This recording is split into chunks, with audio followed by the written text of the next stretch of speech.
किसान भाइयों, आज हम जानकारी लेंगे गेहूं और जौ के प्रमुख रोग और समन्वित प्रबंधन के बारे में। इसके बारे में जानकारी देंगे आज के हमारे विशेषज्ञ डॉक्टर प्रदीप सिंह शेखावत, जो कि हैं professor plant pathology, RARI Durgapura, Jaipur में। आइए लेते हैं इनसे इस विषय पर जानकारी। किसान भाइयों राम राम। आज अपन चर्चा करेंगे गेहूं और जौ की फसल में लगने वाले प्रमुख रोग एवं उनका हम समन्वित प्रबंधन कैसे करें। तो किसान भाइयों, जैसा कि आप सब जानते हैं, गेहूं और जौ की फसल हमारी रबी की सबसे प्रमुख फसलों में से एक है। और राजस्थान में तो जौ का भारत का जो जितना भी उत्पादन होता है उसका 50% से भी अधिक उत्पादन और क्षेत्र हमारा राजस्थान प्रदेश का ही है। अन्य प्रदेशों की अपेक्षा में जौ का जो खेती है वो राजस्थान में ज़्यादा होती है।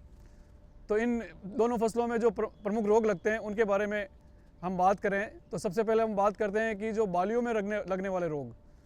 तो बालियों में लगने वाले रोगों को हम खास तौर से कंडवा रोग बोलते हैं। तो गेहूं की फसल में दो तरह के कंडवा रोग होते हैं। एक होता है अनावर्त कंडवा रोग और दूसरा होता है पत्ती कंडवा रोग। और इसी प्रकार से जौ की फसल में भी दो तरह के कंडवा रोग होते हैं। एक होता है आवर्त कंडवा रोग और दूसरा होता है अनावर्त कंडवा रोग। तो किसान भाइयों, इनकी पहचान आप सब लोग जानते हैं। जब फसल हमारे खेत में लगती है और जब बालियाँ आती है तो बालियों में जहाँ दाने के स्थान पे काला काला चूर्ण भरा होता है, और ये जब चूर्ण काला उड़ के एक फसल से दूसरे फसल में, एक पौधे से दूसरे पौधे में ये उड़ता है और उस फसल के अंदर जो दाने बनते हैं उसकी प्रक्रिया को नहीं रोकता है अनावर्त कंडवा रोग के अंदर, लेकिन ये बनने वाले दाने जो इससे बनते हैं वो संक्रमित हो जाते हैं। दूसरा जो आवर्त कंडवा रोग होता है, जौ के अंदर होता है, गेहूँ में नहीं होता है, उसमें जो बाली का भाग है वो काला हो जाता है, लेकिन उसमें काला पाउडर नहीं निकलता है। और जब घाई होती है, थ्रेसिंग होती है, उस समय जो जौ के दाने, जो इस प्रकार की रोगग्रस्त बालियाँ हैं, वो टूटती है, उसमें से जो काला पाउडर निकलता है वो स्वस्थ जो दाने उसके ऊपर चिपक जाते हैं। और अगली बार जब हम यदि बिना बीज उपचार के हम फसल लगाते हैं तो ये रोग फसल में लग जाता है। तो और एक जो मैंने आपको बताया था कि जो गेहूं के अंदर होता है ध्वजकंड रोग, उसको फ्लेग स्प्लिट बोलते हैं।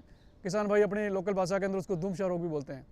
तो ये इसका जो लक्षण है वो पत्ती पे प्रकट होते हैं। ये 55 से 60 दिन की जब फसल हो जाती है उसके बाद में किसान लगभग अपना जो यूरिया की नाइट्रोजन की मात्रा पूरी दे देता है, और तीसरी सिंचाई के आसपास में जब ये रोग प्रकट होता है तो शुरुआत के अंदर पत्तियों पे धारियाँ बनती हैं जो जल्दी ऊपर से फट के उसमें से काला पाउडर निकलता है। तो किसान भाई जब खेत के अंदर घूमते हैं तो उनके जो कपड़े काले हो जाते हैं, तब किसान को पता लगता है कि ये रोग पौधों में कोई बीमारी हो गई है। तो किसान भाई, ये भी एक कंडवा रोग है जिसको हम पत्ती कंडवा रोग बोलते हैं। तो इस प्रकार से ये कंडवा रोग, गेहूं में दो तरह के कंडवा और जौ में दो तरह के कंडवा, तो इन सब के उपचार के लिए हमें बीजोपचार करना बहुत आवश्यक होता है। तो जिन किसान भाइयों ने बीजोपचार करा है उनके खेत में इस प्रकार के रोग होने की कोई संभावना नहीं है। लेकिन जिन किसानों ने यदि बीज उपचार नहीं करा है तो उन किसानों से मेरा ये कहना है कि अब जब बालियाँ आए और आपके खेत में ये कंडवा रोग आए तो आप इसमें किसी प्रकार की दवा का इस्तेमाल नहीं करें, क्योंकि ये जो रोग है वो इसका प्रसार ये एकल प्रसार वाला रोग है। इसमें जो बालियाँ काली हो गई है वो उनमें अब ये दूसरी जो स्वस्थ बालियाँ हैं उनको रोगग्रस्त करने की क्षमता नहीं है। तो हमें दवा छिड़कने की कोई आवश्यकता नहीं है, लेकिन जो रोगग्रस्त बालियाँ हो गई है उनको हम उखाड़ के और हम उनको जला सकते हैं, गड्ढे में डाल सकते हैं। लेकिन ध्यान देने की बात यह है कि बालियों को उखाड़ते वक्त, तोड़ते वक्त थोड़ा ध्यान देना है कि हमें उसको झटके से नहीं तोड़ें, और कोई कागज़ या पॉलीथीन की थैली में पहले बाली को ढकें, उसके बाद सब नीचे से इसको कैंची से काट लें ताकि जो काला पाउडर है वो खेत के अंदर उड़े नहीं। तो ये सब बात हमारी कंडवा रोग की हो गई। और इसमें मैं आपको फिर एक बार विशेष तौर से जोड़ दे के कह रहा हूँ कि कंडवा रोग के मामले में चाहे गेहूँ के कंडवा रोग हो चाहे जौ के कंडवा रोग हो, आपको इसमें खड़ी फसल में किसी प्रकार की दवा का इस्तेमाल नहीं करना है। और हमारी खेत में ये बीमारी नहीं हो, इसके लिए आपको जिन किसानों ने उचित दवा का, जो फफूंदनाशक दवा है, क्योंकि ये रोग फफूंद से होती है, उसका इस्तेमाल करा है तो बीमारी नहीं आएगी। तो अगले साल में जिन किसानों ने नहीं करा है तो टेबुकोनाजोल 2% दवाई आती है, वो दवा अपन 1 किलोग्राम प्रति किलो बीज के हिसाब से काम में ले सकते हैं। यदि ये दवा बाजार में उपलब्ध नहीं हो तो कार्बोक्सिन और थायराम का मिश्रण आता है 75% WP का, वो दवा भी हम इस्तेमाल कर सकते हैं। 2 ग्राम प्रति किलो बीज के हिसाब से बीज उपचार करेंगे। तो किसान भाइयों, बीजोपचार करने से कंडवा रोगों का 100% निदान हो जाता है। और यदि हम बीजोपचार नहीं करते हैं और इसके अभाव में यदि रोग हो जाता है तो खड़ी फसल में हमारे पास में कोई निदान नहीं है और इसका नुकसान बड़ा ज़्यादा होता है। जितनी प्रतिशत बीमारी उतना प्रतिशत नुकसान। अब इसके बाद में बात करते हैं पत्तों में होने वाली बीमारी। तो अभी देख रहे हैं आप बहुत ठंड पड़ रही है, मौसम बहुत ठंड वाला है। तो हमारे यहाँ पे जो गेहूँ और जौ की फसल है उसमें रोली रोग का प्रकोप भी होता है। तो रोली रोग वैसे 3 तरह का होता है, भूरी रोली होती है, पीली रोली होती है, काली रोली। लेकिन जो उत्तरी भारत है, जहाँ पे उत्तरी भारत प्रदेश, जहाँ राजस्थान का प्रदेश भी आता है, वहाँ पे भूरी रोली और पीली रोली का प्रकोप ज़्यादा होता है। तो अभी जो ठंड का मौसम चल रहा है वो पीली रोली के लिए बहुत ही अनुकूल है। तो इसमें सबसे पहले हम बात करें कि इनके लक्षण कैसे हैं, कैसे हम इस रोग को पहचानें, उसके बाद में हम इसकी निदान की बात करेंगे। तो किसान भाइयों, पीली रोली के अंदर आप खास तौर से जहाँ पे खेतों में पेड़ है उसके नीचे जो पौधे लगे हुए हैं, रोग की शुरुआत सबसे पहले वहाँ होती है। और पत्तियों पे आप देखोगे तो जैसे कोई मोटी तिरपाल पे सिलाई करते हैं, वैसी धारियों के अंदर जो फफूंद है वो उसके फफोले बनते हैं, जो शुरुआत के अंदर नारंगी रंग के उभरे हुए फफोले होते हैं, जो शीघ्र ही जो पत्ती की जो ऊपरी सतह है जहाँ पे फफोले बनते हैं वो फट जाती है और उसमें से ये नारंगी रंग के हल्दी रंग का सा पाउडर वो पत्ती में से बाहर निकलता है। और हम हमारी जब उंगली को टच करते हैं उस पाउडर पे, तो ये उंगली हमारे उंगली पे वो पाउडर चिपक जाता है। इसका मतलब है कि ये रोली रोग है। तो और दूसरी जो रोली रोग होती है जिसको हम भूरी रोली रोग बोलते हैं, वो उसके लक्षण भी पत्तियों पे आते हैं, लेकिन पत्तियों के ऊपर इसमें धारी नहीं बन के जिस प्रकार से हमारा चलनी होती है उसमें छेद होते हैं, उस प्रकार से ये बिखरे हुए जो फफोले बनते हैं। और जो फफोले का रंग होता है वो भूरे रंग का होता है, गहरे भूरे रंग का, जैसे ईंट का पाउडर पिसा होता है वैसे होता है। और ये भी कुछ समय बाद में जब फफोले फट जाते हैं तो उसमें से ये भूरे रंग का पाउडर बाहर निकलता है और हवा के माध्यम से ये उड़ के एक स्थान से दूसरे स्थान पे रोग का तेज़ी से प्रसार करते हैं। तो इसमें किसान भाइयों विशेष तौर से ध्यान देने की बात है कि ये रोग हमारे प्रदेश में अभी जनवरी के आखिरी महीने में पीली रोली रोग का प्रकोप हो सकता है और भूरी रोली रोग का प्रकोप फरवरी के महीने में होता है। तो हमें हमारा खेत का निरीक्षण करते रहना चाहिए, खास तौर से जहाँ पे छाया है, पेड़ के नीचे जो पौधे लगे हैं, सबसे पहले वहाँ पे रोग आने की संभावना है। और इस प्रकार के लक्षण यदि हमारे को दिखाई दें तो हमें इसका उचित निदान करना आवश्यक है। उससे पहले मैं आपको ये बात बताना चाहूँगा कि गेहूँ और जौ के अंदर ये जो सबसे जो खतरनाक बीमारी होती है वो रोली रोग ही होती है। लेकिन हमारे किसान भाइयों के पास में अभी जो किस्में हैं गेहूँ और जौ की, वो रोली रोधक किस्में हैं, बहुत सारी किस्में रोली रोधक उपलब्ध हैं। तो अधिकांश किसानों ने रोली रोधक किस्में लगाई है, उनको ज़्यादा चिंता करने की आवश्यकता नहीं है। लेकिन अभी भी बहुत सारे किसान भाई हमारी पुरानी किस्मों का इस्तेमाल कर रहे हैं। जैसे गेहूं की बात करें तो अभी भी C306 लगा रहे हैं, राज 1482 लगा रहे हैं, जो बहुत पुरानी होगी। ये PBW 345 लगा रहे हैं गेहूं की किस्म। जौ की बात करें तो अभी भी RD 2035 किस्म लगा रहे हैं, RD 2052 लगा रहे हैं। ये पुरानी किस्में हैं, जबकि हमारे पास में नई किस्में आ गई है। उन नई किस्मों का जैसे हम गेहूं की बात करें तो राज 4037 है, राज 4238 है, राज 4120 है, राज 3077 है। इन किस्मों का हम इस्तेमाल करेंगे तो रोली रोग का प्रकोप हमारे खेत में नहीं होगा। इसी प्रकार से जौ की भी बहुत नई नई किस्में आ गई है ना, उन किस्मों का हम इस्तेमाल करें तो रोली रोग का प्रकोप नहीं होगा। लेकिन यदि जिन किसानों ने जो ऐसी पुरानी किस्में लगा ली है जहाँ पे रोली रोग आने की संभावना है, मौसम उसके लिए अनुकूल है, तो रोग के लक्षण दिखाई देते ही किसान भाइयों को इसके निदान के लिए उचित कदम उठाना है।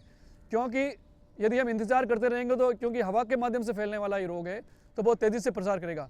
तो किसान भाइयों को चाहिए कि जब भी रोग का लक्षण दिखाई दें तो हमें कवकनाशक दवा का इस्तेमाल करना है, जिसमें सबसे पहले हम फोलिकर नामक दवा आती है 25.9% की, उसको 1 मिलीलीटर 1 लीटर के हिसाब से, अथवा आप तो ये प्रोपिकोनाजोल दवाई आती है 20 cc की, वो भी हम काम ले सकते हैं 1 मिलीलीटर 1 लीटर के हिसाब से घोल बना के।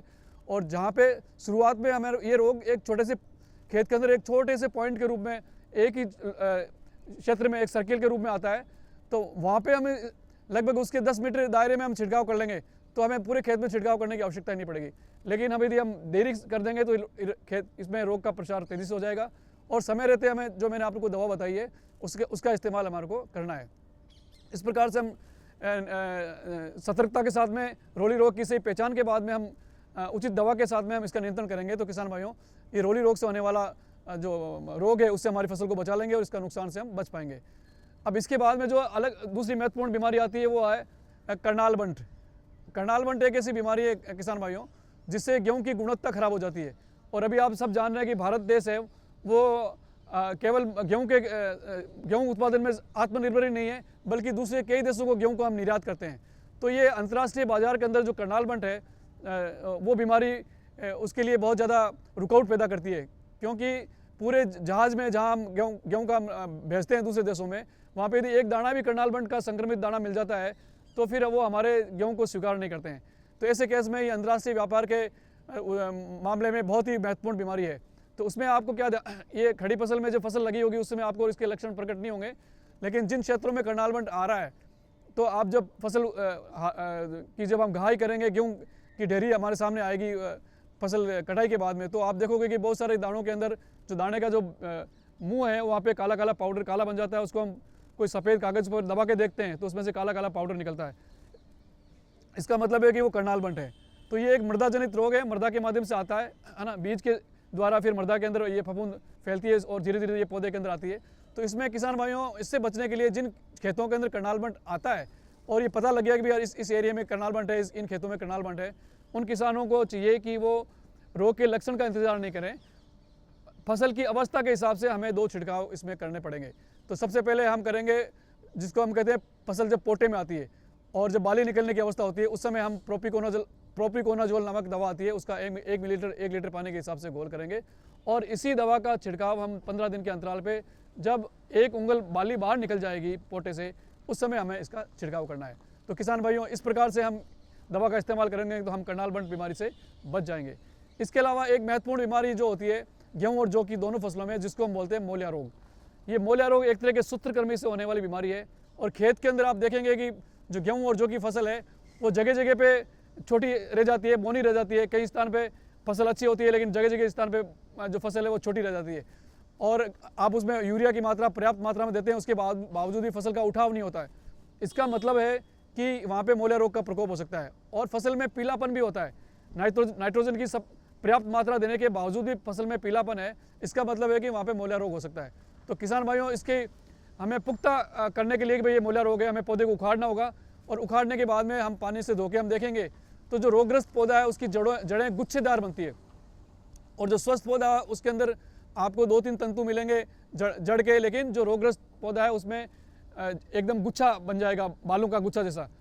तो वो इसका मतलब ये है कि ये सूत्रकृमि से संक्रमित हो गया है पौधा और उसी कारण से ये पौधा जो ज़मीन के अंदर पर्याप्त मात्रा में पोषक तत्व है, नमी है, लेकिन पर्याप्त मात्रा में होते हुए भी पौधा ले नहीं पाता है, जिसके कारण से पौधे की बढ़वार रुक जाती है।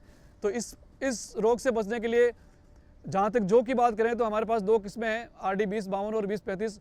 जिन खेतों में इस प्रकार की बीमारी होती है, मोलिया रोग से ग्रसित खेत हैं, उनमें किसान यदि जौ लेना चाहते हैं तो इन 2 किस्मों का वो इस्तेमाल करें, RD 2035 और 2052। इन किस्मों के अंदर जो ये मोलिया रोग का प्रकोप बहुत कम होता है, ये रेजिस्टेंट कैटेगरी में आती है, तो इनका इस्तेमाल करें। और यदि किसानों को गेहूँ लगाना है तो राजस्थान मोलिया रोधक एक किस्म है जिसको हम RMR 1 बोलते हैं, इस किस्म का इस्तेमाल भी किसान भाई कर सकते हैं। और यदि धीरे धीरे यदि रोग का प्रकोप ज़्यादा हो रहा है तो किसान भाइयों को चाहिए कि वो इसके अंदर उचित फसल चक्र अपनाए, लगातार उन खेतों में गेहूँ और जौ की फसल नहीं ले, उसके स्थान पे आप सरसों ले सकते हो, चना ले सकते हो, अन्य सब्जियों की फसलें ले सकते हो। तो इस प्रकार से यदि किसान भाई हम हमारे गेहूँ और जौ की फसलों के अंदर जो रोग के लक्षण होते हैं उनकी पहचान के आधार पर हम उचित कदम उठाएंगे उनके निदान का, तो हम इन फसलों से होने वाले नुकसान से बच पाएंगे। तो किसान भाइयों, ख़ास तौर से ध्यान ये रखनी है कि जैसे मारवाड़ी में कहावत है कि खेती धरना सेती। तो जो किसान लोग भाई जागरूक हैं, फसल को समय समय पे जाके देखते हैं, परीक्षण करते हैं फसल में क्या है। यदि आप खेत में जाओगे तो पौधे खुद बोलने लग जाते हैं कि उसमें क्या कमी है, पानी की कमी है, खाद की कमी है, एक बीमारी है, एक रोग है, कीड़ा है।